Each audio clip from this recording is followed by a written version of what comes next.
One day, you meet your friend playing a coin toss game. The results are unbelievable. Head, head, 10 heads in a row.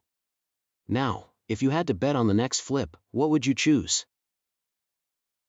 Those with an indifferent view will tell you, relax, the probability of either side is always 50%.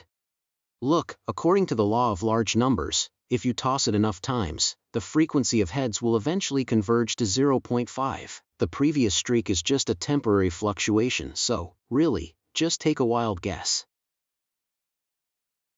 1. Perspective suggests that, since the long-term results must converge to 0.5, just look at how rare this streak of 10 heads is. The law of large numbers will step in to balance the scales. The probability of tails is now much higher, as if some invisible force is trying to pull this tilted seesaw back to equilibrium.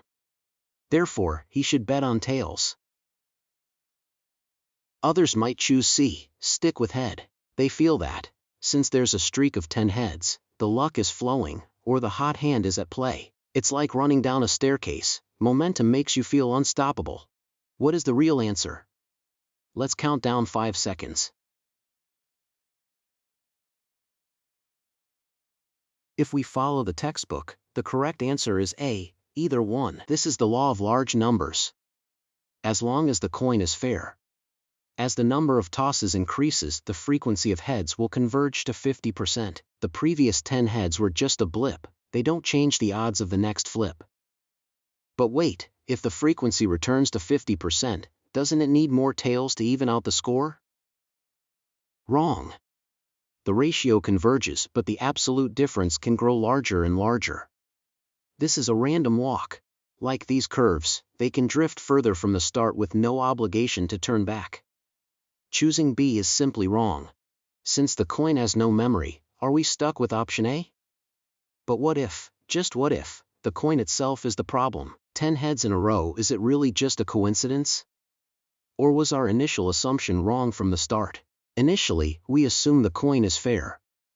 But every head is new evidence updating our belief. As evidence accumulates, slight suspicion turns into near certainty.